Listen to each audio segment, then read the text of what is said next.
Today, our executive lecture speaker is Isaac Jacobson. And Isaac and I both serve on the Hispanic Chamber of Commerce for Utah County and have worked together for this last year and a half. And Isaac has been an entrepreneur and business owner for over 2 decades. He has successfully developed and mentored startup companies throughout his career. His unique underdog tactics have led to the development of streamlined strategies for business development, assembling top-tier executive teams, raising millions in startup capital, forming strategic alliances, selling companies, and recruiting powerful members to boards of directors. Isaac has held various executive positions such as COO, VP Sales, and VP Business Development with companies including the Dial.com, Digonix Technologies, SageBit, Digital Kiosk Technologies, MD Biologics, Swap Mobile, and Humanizing Technologies. He is currently the CEO of Etags, a Utah company he acquired in 2006 from Wasatch Ventures. Mr. Jacobson holds several local and national board positions, including Sports Instructional Holdings and Real Life Games, and has been elected to the Genius Mastermind Network, a 50-member CEO group dedicated to unified growth in information marketing.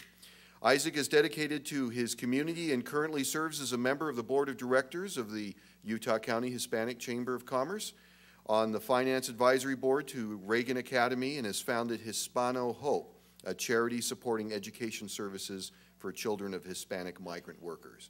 Please join me in welcoming Isaac Jacobson.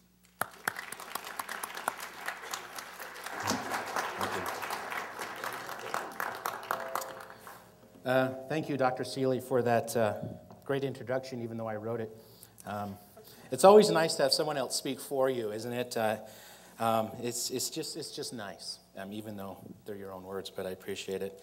So as you can tell, as you filed in here into the presentation, that I got a little beat up this year. I think the recession did that to a lot of people. And so I'm going to be talking to you more of a CEO from the streets perspective. I think, as I looked at other CEOs, and I've attended other seminars and CEO meetings, and everyone's still trying to keep this buttoned up look that everything's okay and everything's fine, and it's not. So I'm a little beat up and bruised here, but you should see the other guy.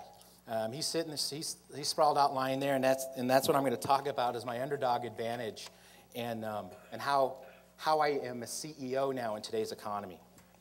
So before we get going, I'm going to jump right ahead to the end of the presentation. If you walk away with anything today, if you forget everything that I ever speak about, every story I tell, I want you to walk away with this, and that is know your value. This is going to be very key for you in the future as you look for work. But the reason I'm telling you right now is those of you that need to leave early, you get the point of what I'm going to say, so when you write your little paragraph summary, you can kind of put that title, and everyone's going to have to agree with you. What I'm going to show you is how we can promote value. I'm not here to tell you how to build your value. You're going to learn how to do that on your own. You have to come to that on your own. But hopefully what we'll learn today is maybe how you can promote it and express it a little bit better. And I'll show you why you want to do that and actually be giving you some instruments in how to do that. So next, I'm going to give you a little bit of background because that's what I've been asked to speak about. I don't like talking about myself, but I'm going to go ahead and do a little bit of it. And basically the theme is this is the consequences I created. My secret CEO-isms. These are the little secret nuggets of ideas and truths that I come across that if you apply these, you can be a CEO of another company. And it's taken me 2 decades to come to these isms. And then actions. I mean, part of this is getting my story, but it doesn't mean anything unless you can take something that you can apply immediately. So that's what we're going to get into. So let's talk about background. I bet you didn't think I was going to go back this far, huh, Dr. Seeley? So here I am on the farm. I was raised in Fountain Green, Utah. Went to North Sanpete High School. Go Hawks. Oh, man. Okay. All right. And so, as you can see there's Bossy in the background. I was raised on a farm, and this isn't one of those everything you know in business you can learn from a farm stories. And a lot of people talk about how farm is hard work, and that's what it teaches you. Nuh-uh. It taught me consequence. Okay? When you're on a farm and you're assigned an animal to feed and take care of, and you don't take care of that animal and it dies, that's a gigantic consequence, especially to a child. And I learned that. Either my inaction of taking care of something or my poor action in taking care of something. I learned that early on. So this is some of the values in the core of how I use this in future. The next one is value. I am half Latino, so I thought the picture of me as one of the three amigos would be appropriate for this meeting. And what I wanted to show you is that coming from a minority background, I was born the underdog. In the 70s, civil rights was just coming to its age. We were the only brown people in our town of 300. We learned early on that we were different. It existed quite highly. And so what was interesting is I was very lucky in that I had a mother and a father who taught me that I was valuable and that I could be better than everyone, or I could rise above this, or wipe the blood from your mouth, you're okay. You can come back from, that day's fight. You can come back and be better. So they taught me value, and this is what's really key. So I had a foundation. I was very lucky to have that, and hopefully most of you here have that premise. And so finally is action. So this is my little red wagon story. When I was young, of course, we couldn't afford anything. We lived in an abandoned building, didn't have running water for a while, for several years. But I won this little red wagon. And you can see me and my brothers enjoying that wagon like no one's business. We wore the wheels off that thing. It was pretty much the only toy we had. And what I remember one day very distinctly that I was looking at this thing going, there's got to be something more I can do with it. I was sitting on the steps looking at it, and then it dawned on me. I loaded all the silverware and dishes into the wagon, and I went door to door and sold all our family heirlooms. And so the problem was my parents were gone for the evening to go shopping. So I had to move inventory fast. So I recruited my neighbors, and I gave them half. Half was great for me because it didn't cost me anything for the inventory. It was all upside, right? So I recruited it in 2 hours. We cleaned out the kitchen. My mother came back and answered call after call. Hey, you may want to come get your dishes, your family treasures. And by the way, you need to bring $3 because I'm not letting go of the inventory until I get my money back. And so my mother had to drive around town that night to get it back. But what was interesting about that is I couldn't have done it without an instrument. So I'm going to show you some little red wagons that you can use and borrow over time. So let's talk about CEOism number one. This is my grandfather, Newell Jacobson. He was many things. Businessman, ran for Congress, and ta-da, he was a polygamist. So it doesn't really raise any eyebrows in this town, but when I say that in Nashville, they want to pull me off the stage. But he taught me one thing. What was interesting about my grandfather is I wasn't very close to him at all. In fact, he rarely spoke to the grandchildren. But I remember one day I was 14. I'll never forget this day. And I was talking to a cousin or an aunt or uncle or something about some business idea I had, or I was going to sell Ginzu knives or something, and I was going to make all this money. And and then he got up out of his chair and he said, "Isaac, I'm going to tell you something. I want you to listen up." So this is my CEOism number one. Figure out what you're going to make, cut it in half, then cut it in half again. That's what you take home.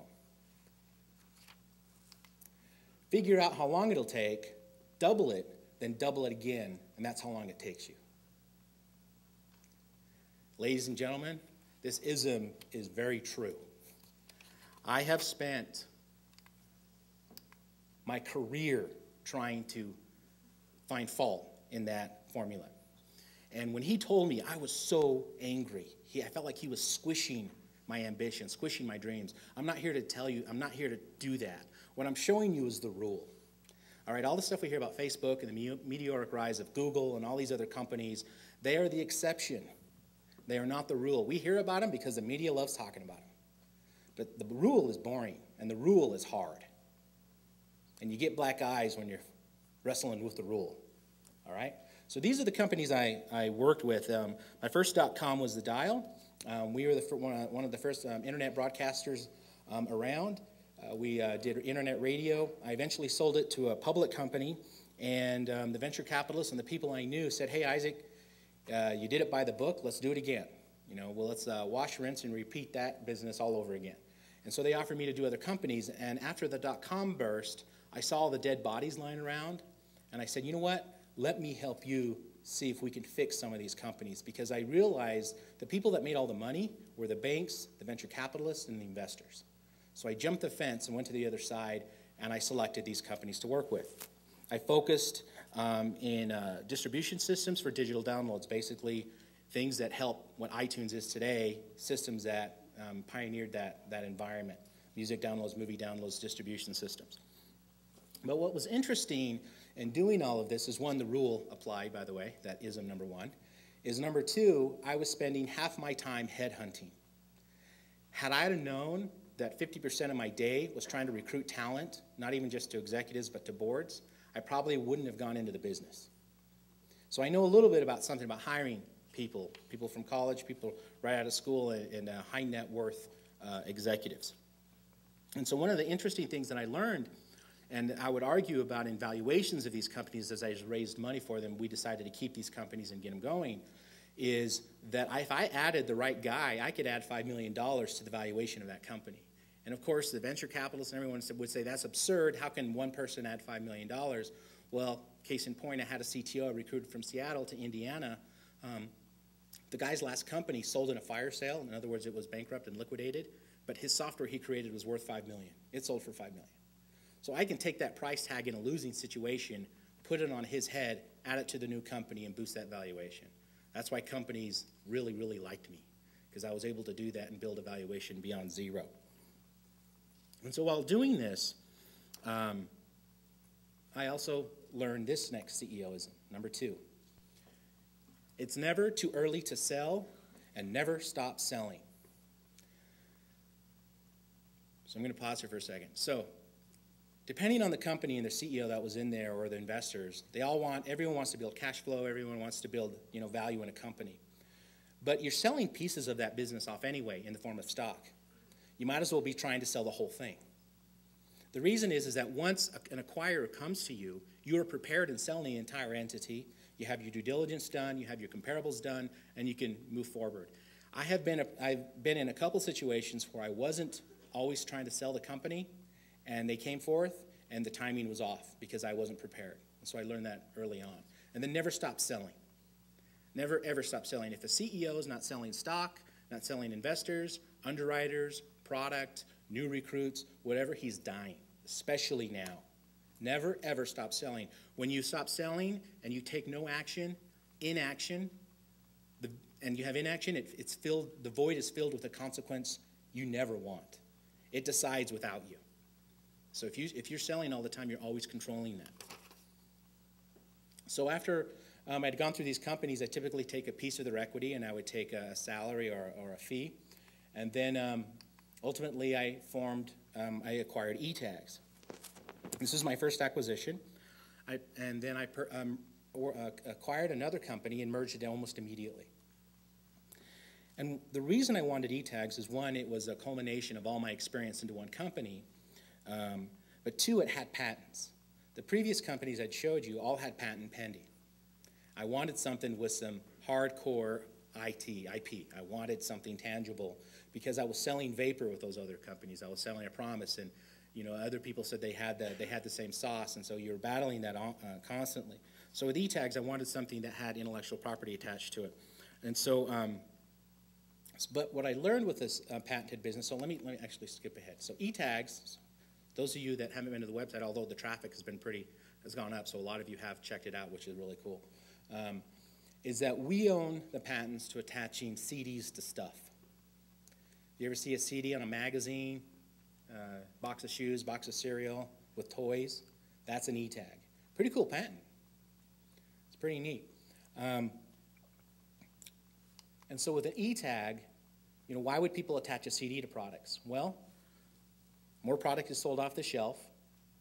More consumers engage the product brand because we're giving them something cool like Ironman content or informational content, health content, free games, free music. More consumers become loyal to the brand because they see that merchandise now as giving them something beyond the six-pack of Jones Soda. It's something engaging. There's, in many cases, like we did a soft drink lid, there was a 1995 basketball game that was on the lid for a $2 soft drink. So that's pretty cool, and it's a real game. It's not something you can get free somewhere else. We made sure that we had exclusivity to that. And then more consumers buy the product. So they become more loyal and they buy more products. Not necessarily more just CDs, products with CDs on them, but products in general because they become more loyal. So simply put, products with CDs make more money. When we put a CD on a product, we sell 24% more product off the shelf than without. And that merchandiser doesn't pay a dime for it. My advertisers pay for that disc and that attachment.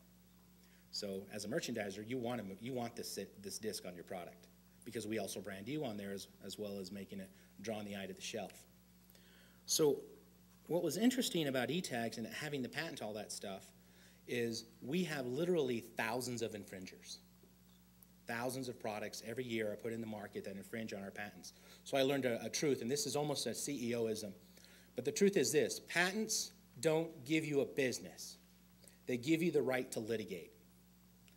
And unless you're willing to wield the sword and litigate, they're going to walk all over you. We're in litigation right now with some pretty big companies. We're getting settlements. I'm making an announcement of another settlement next week, and you have to litigate. So that's the interesting thing about patents, and so that's what I'm taking with me from this next company. And so what Etags taught me is my next CEO-ism, number 3. If you control distribution, you control everything. In the food industry, in massive food services industry, the people, like for instance prisons, they have to feed their prisoners, and so they buy massive amounts of foods, and they do bids on who's going to supply that food. It's not the food companies that do those bids. It's the trucking companies.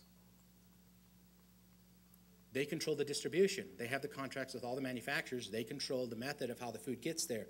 And once you control distribution, you control everything. Etags has that control. If I put a piece of content or an advertiser on a disc and put it on a merchandise, that merchandiser doesn't like my content or my advertiser, I can then say, well, you don't get the disc. Oh, and by the way, I have the patent, so good luck.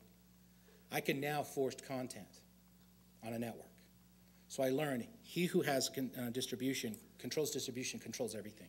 So my investments that I make now and companies that I align myself with now have a control of the distribution, not necessarily content creation or end customer touch. It's just the distribution of getting there. iTunes controls the music industry. They're a form of distribution. And so when you have a company like this, you feel like this guy. Those of you remember He-Man? You're in control. You are master of your universe. You love it. It feels good, right? It feels awesome. And then you point your sword at Battle Cat, and you make him bigger, braver, stronger. That's you, the CEO. Point your sword at your employees. You're making them all bad, like you. Then the recession hit. This is what CEOs feel like today. A CEO who doesn't admit their inner Charlie Brown is lying to me. Here I am on the mound, ready to make my pitch, like I'm doing now. And man, there's just this feeling of impending doom. You feel like you're probably going to lose the game. And everyone's relying on you because all eyes are on the pitcher, right? And sometimes it gets right past you. It's worse than you thought it could ever be. They zing it right past you. And so what's happened is every CEO has now a wish list. And I'm going to share that with you. And I would dare say that any leader has this wish list, even up to President Holland, who I see regularly, government officials, people who run charities. This is their wish list as a leader. Number 1 is capital, number 2 is trust, and number 3 is talent. You have these 3 things, and you can run anything. So let's break them out a little bit. Capital. So when I talk to an investor, a strategic partner, or anyone that's involved in my business, I say we're after one thing and one thing only. That's making money. I'm not here to leave a legacy. I'm not here to live a fantasy. I'm not here to leave even a business for my kids. I'm here to make money. And a CEO who's not making money is canned. They're gone. The 3 rules Warren Buffett has for CEOs once he buys a company, you guys know what they are? Don't lose money. Number 1. Number 2, don't lose money. Number 3, don't lose money. That's it. That's all he's after. And so what I tell investors, if I'm making money, you're making money. And that's why in this recession, it's been easier for me to raise capital or to get working capital for other projects that I need it for. So let's talk about how that goes a little bit different. So what does capital buy? Well, I tell people it buys three things: time, talent, and tide pools. Tide is runway. We've all heard about runway, right? The longer the runway, the safer the airplane can take off and land. And a lot of this recession, or a lot of this economic situation, is just wrestling through it, biding our time. If you have the capital, you can bide some time. You can wrestle with it. The other one is talent. And we'll talk a little bit more in depth about talent. But right now, there are people that I can hire that I never in a million years thought I could hire. VPs from Disney, Sony, Google, everyone. Everyone's looking for the angle right now because they're unsure of where they're at. And tide pools. So let me explain what that is. Let's imagine the economy is the ocean. Right now, the tide is out. It's receded. And those of you that have been on a beach with a bucket, when the tide goes out, you have these little tide pools. And if you go hunting, you can get things that you never could have gotten with the tide in. Rocks, shells, animals. I mean, my kids go crazy. Things that you would have to have a mask and flippers on to get otherwise. The recession has exposed companies and opportunities like that. You have capital, you can acquire things that never would have been in your price range or even available if it was in your price range because people wanted to hang on to it. Now they're letting it go. So capital buys that. It doesn't buy talent. It doesn't buy trust. What I tell people is I can buy talent, but I cannot buy trust. And we'll get a little bit about that. And then finally is how do you get it? So let's talk about that first. And I'm going to give you a kind of a yeah, duh, but you get it from people. And I don't mean just individuals, but whether they're running a bank, they're venture capitalists, or high net worth individuals, or even customers. Without people, you can't make it, lend it, borrow it, or use it. One of the things my business partner at Etags, Ed Bruno, said to me, Isaac, what I love about going on pitches with you is you're here just to make friends. I make friends first, investors second, buyers second, contracts second. It takes people. And what I'm finding, especially today in this economy, that people want to invest in something that has passion, pride, and that they feel a part of, more so than ever. They've been burned by Wall Street. They've been burned by real estate, all the stuff that we thought was doing well for us is not. And now they want something tangible, local, which is key. Investors are now looking more locally. And personable, something real. But they also want a deal because it's the recession, people. So what I do in my deals is I'll run through it real quickly. I have a two-tier approach. One, when I raise money for a company, I do a dividend split immediately with the revenue that comes in. So I split it out and I send out the money. Plus I allow them to keep equity for long term. So they get short-term revenue, long-term exit. So they get all the upside all day. And if you can put a deal together like that, you'll have no issue raising capital. It's hard to do. You got to give up more, but it's what works. But what's interesting, and that's my recession pitch in 6 seconds. I generally run a 4-hour workshop that shows how to do that, but that's the meat of it. But what's interesting about people is that it's being replaced by this. And I use Facebook, Twitter, LinkedIn, Foursquare. I use all of that stuff like everyone else does. But don't confuse communication with a connection. Okay?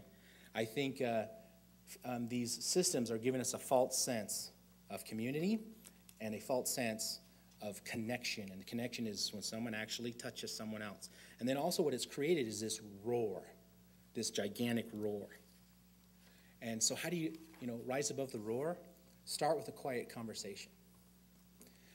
Imagine if I ran my business or I hired you from your Facebook profile. Would it even get done? I doubt it. You are not your Facebook profile.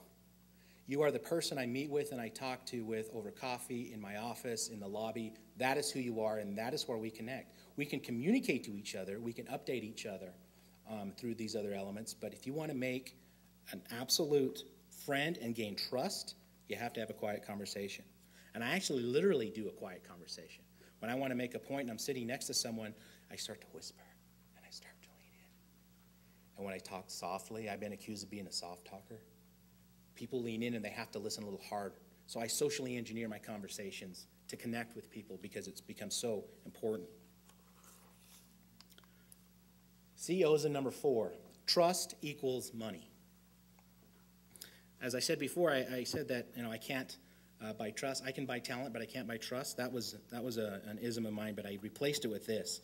A dear friend of mine, Pierre Harin, gave me this quote. So this is a borrowed one, but he encapsulated it. When I heard this, I put my hands to the air. Hallelujah, you gave me the phrase that I needed for what I'm trying to express.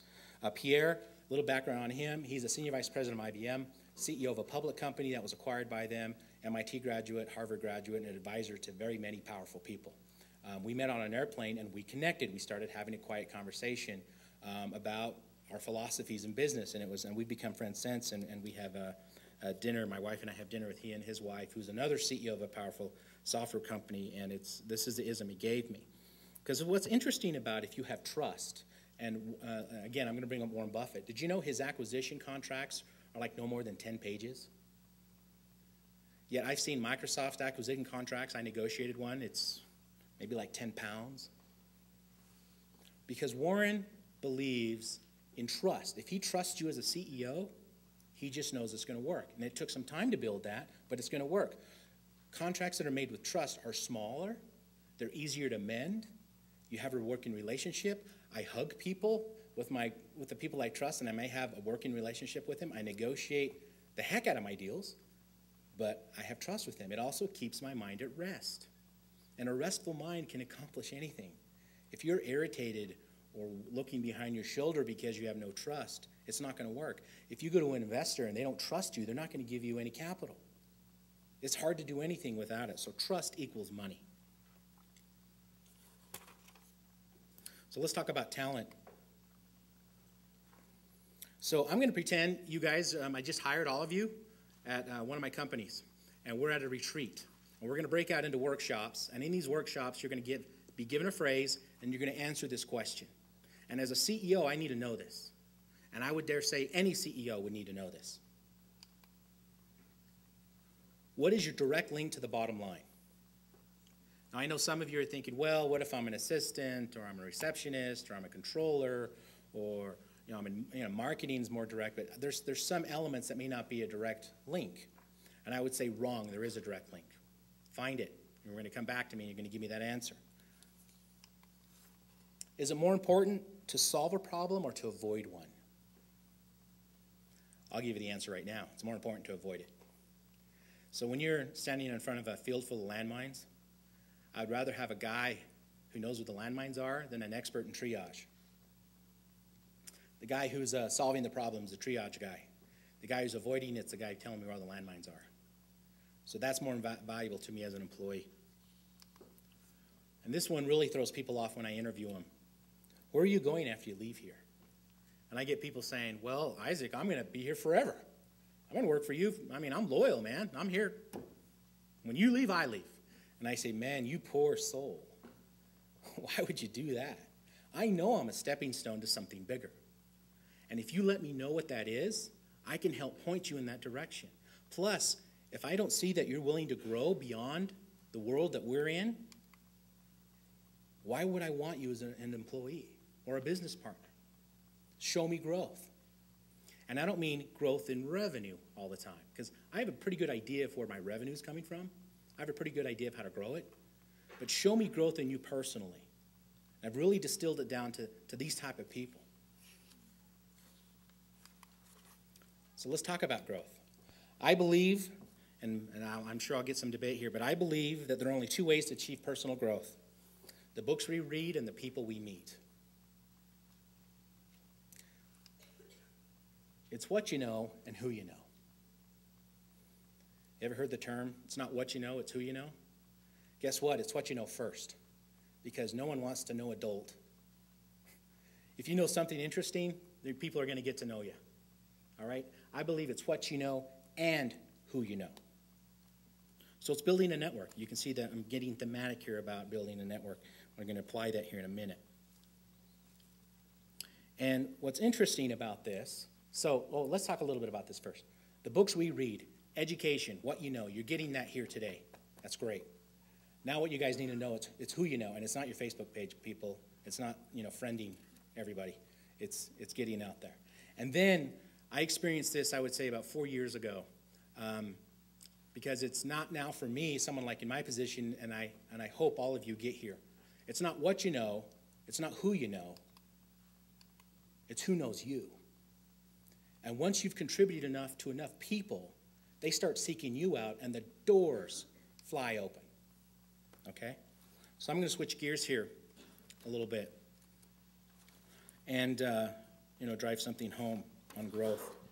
So how many of you recognize this book? Good. How many of you read it? Read this book. Read it. I have multiple copies strewn out through my home. I've seen my little kid crack it open and write color with a crayon. I love it. Read the book. It's on my iPad. Get the book. In fact, we have 25 free copies in the back. For those of you that don't have it, get it. If you don't get a copy and you don't have one, come by my office. You'll get the information from the department, and I'll give you one. Okay? This is very important. So we're going to talk about what this means. I'm going to distill it for you in 3 terms. So if you read this book, these are the 3 things you're going to get from it. So don't get this and not read it, but I'm giving it to you right now. The people who are successful have a burning desire. They want something. You guys are getting an education because you want something better. You're building your desire, a burning desire. They have specialized knowledge. Ta-da, education again. You need to know something. You just can't go on the street and just start talking and yakking because I have this burning desire to be rich. Okay, well, what do you know how to get there? I can run real fast. You got to know something. I need to know you know something. They are decisive. They take action. So let me illustrate something for you. And I stick my foot in my mouth occasionally, but I'm gonna do it again maybe here. What is the single action that makes the difference between being wealthy and being poor?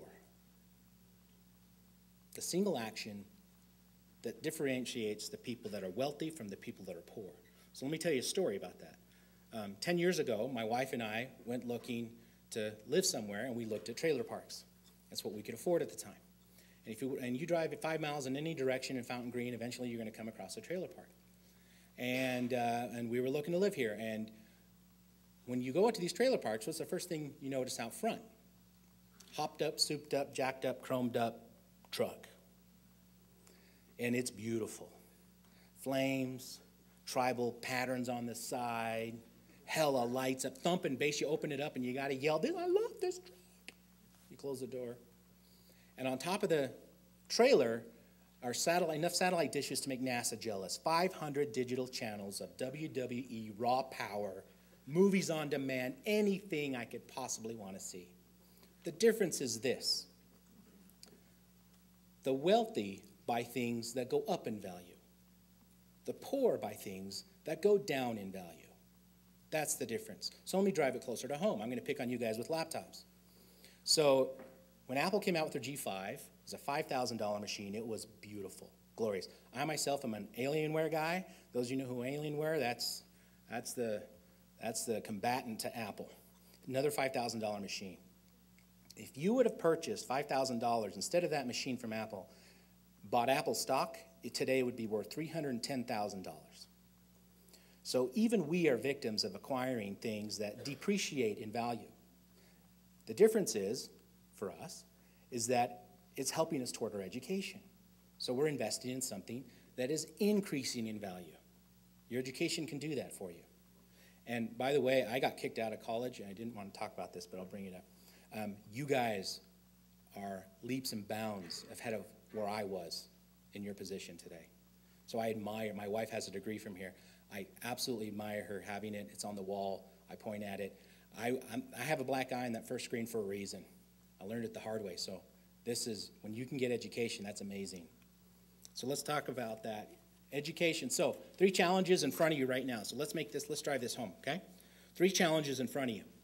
Number 1 is education. Number 2, getting the job and keeping the job. You're all thinking about it. If you have a job now, you're here to get a better one. Education, let's check that off. I know you guys will complete your degree and you can check that off. The next one is getting the job. So let's talk about getting the job. So as I look at resumes, position and attract, never boast or beg. I'm going to give you 4 keys to a direct response resume. You put your resume together like this, and I'll give you a visual example. You will be interviewed. Number 1, let others speak for you. You noticed how when Dr. Seeley read off my credentials, that was pretty cool. What if I had gotten up and read them off? How would that have come off across? Like boasting. I would be less believable.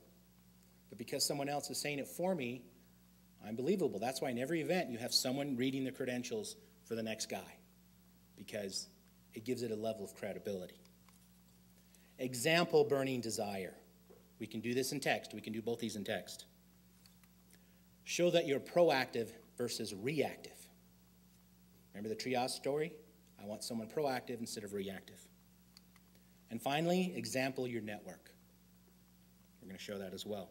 So most job hunters I see that come in our doors, or other portfolio companies I've invested in, they're searching an inch deep and a mile wide.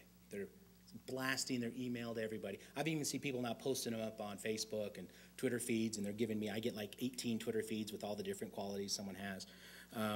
But what it's proven to me is that they're so hungry they're going to go after anybody, and only the hungriest fish bites on the crappiest bait. If you're not selective in what you're getting, you're going to get a job you hate. So we're going to show you how to get selective down.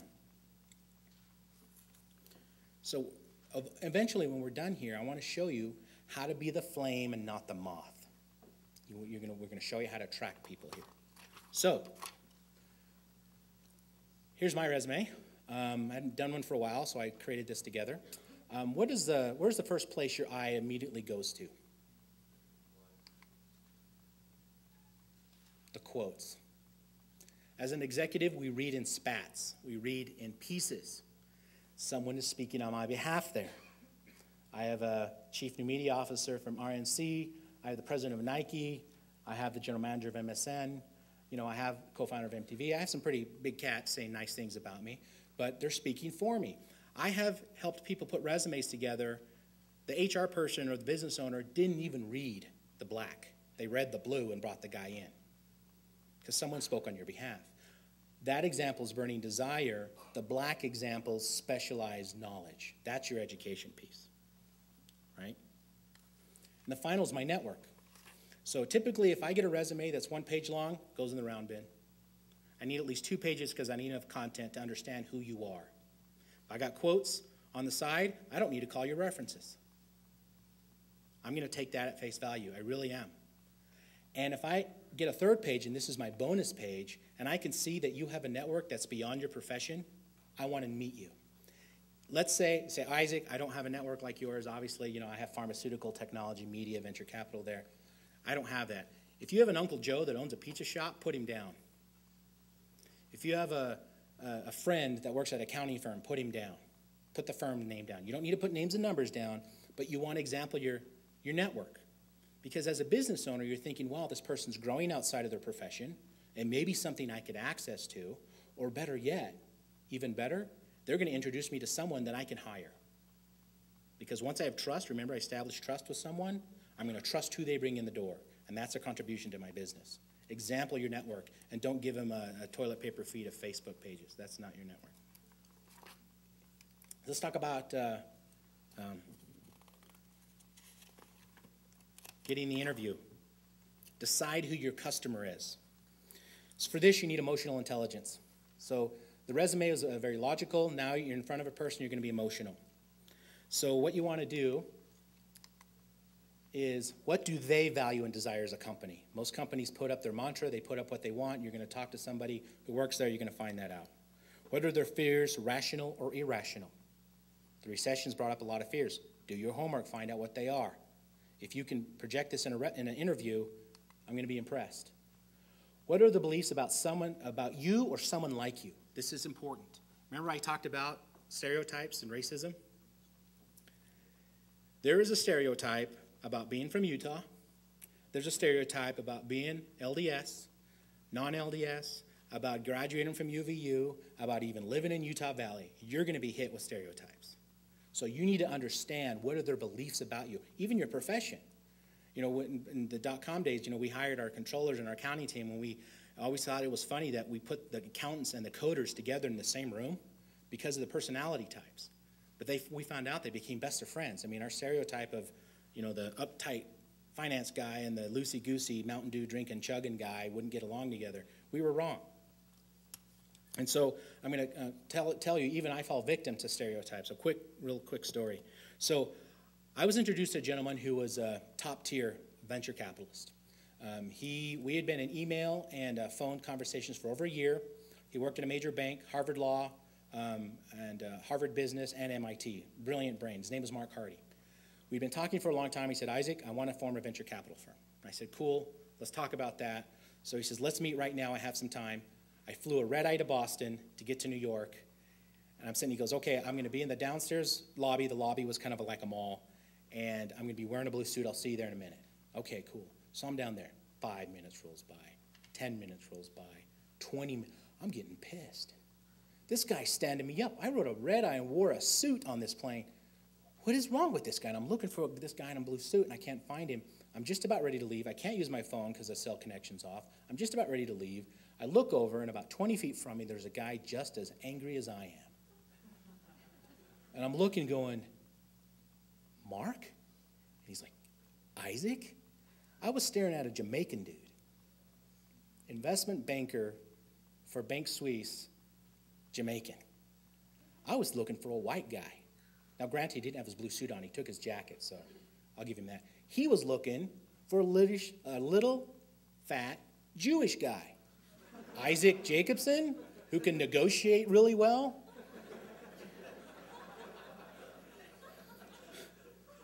So we just stood at each other stunned and started laughing our butts off, went to McDonald's, grabbed a cup of coffee, and became instant best friends. I am a victim of my own stereotyping. We all fall into it. So it's going to fall into it in an interview. Wrong last name, wrong whatever. Okay? What are their objectives to hiring, and what's their hiring criteria? You're matching this up, people. You are the matchmakers for these jobs. They're not matching you, you're matching them. You're picking them. You follow this through. So now, keeping the job. What do you want to be famous for? Maintained a defined promise. This isn't your employment contract. This is your promise that you're promising the company and to yourself that you're going to provide for the company. Make meaningful contributions. This isn't more time at work. This isn't, giving up or brown-nosing the CEO. This is actually giving a contribution that matters. Recruiting people, giving me new business ideas, new market ideas, anything, a contribution. And expand your relationships. In the company, outside the company, get to know your coworkers, get to know their friends, expand your relationships. You all have something in common now. Use it. CEOism number 5, contribute more than you consume. You do this, people, and you will be famous. And I don't mean charity. Contribute at everything more you consume. I enter a relationship, I want to give more than I'm getting from them because it always comes back in ways that I never thought of. So I noticed a lot of you took notes. Well, what are you going to do with them when this assignment's completed?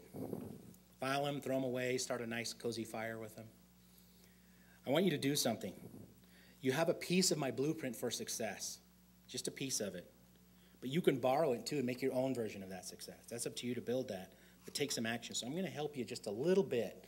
So this presentation, the slides itself will be available for download, and the resume examples I'll have for you will also be available so you can actually see them and modify them yourselves. And then I'm posting a video on how to pick a connector, how to pick a mentor. I wouldn't be where I am if I didn't have people that connected me, and who they are, you will be surprised who they are. We're also giving away an iPad, and this isn't just a cool gift, but on it we'll have a list of my connections, that list I showed you, and the department will raffle it off, and then you guys can, the winner will get 3 hours of mentorship from me and any 3 connections you want from that list. Pharmaceutical, tech, medical, whatever it is you want, I will connect you with 3 companies. And I know all the C levels or these senior VP levels. So I want to prove to you that I live this, and so I want to give that to somebody, some lucky person here. So ultimately, I know we're running short, this success secret. You know, I had many people ask me for my secrets, you know, what books I read, what meditation I do, what yoga I do, what diet, obviously I don't. But what classes to take. What they're really asking me is, how did you do it? And now that I have their attention, I go, you know what, you're not going to like the answer. Things just kind of work out for me. And I just sounded like I blew everything out of the water that I just said, but it's because I apply these things that it works. Know your value. You live this way and things will kind of work out for you. Control your consequence. You do nothing and the void will be filled by something else.